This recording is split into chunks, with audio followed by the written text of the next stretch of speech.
हरे कृष्ण। श्री ब्रजमंडल परिक्रमा आज आसंतु शुणिबा सप्तटीला। सप्तर्षि यथा मरीचि, अत्रि, अंगिरा, पुलस्त्य, पुलह, कत्रु, वैशिष्ट।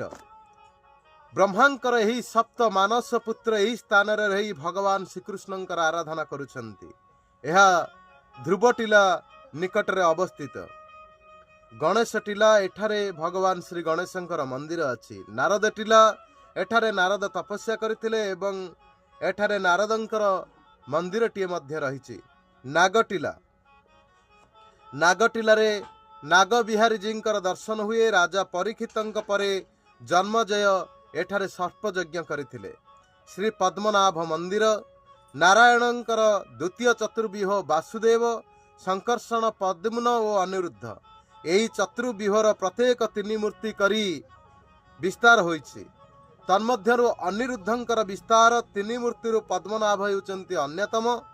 नारायणंकर समस्त मूर्ति देखिबाकू एक प्रकार हेले मध्य अस्त्र भेदरे सेमानंकर पृथकत्व अनुभूत हुए। पद्मनाभ शंख पद्म चक्र गदाधर। ब्रह्मांकर उत्पत्ति कारणभूत पद्म विष्णुंकर नाभिजात बोली विष्णुंकर एक नाम पद्मनाभ।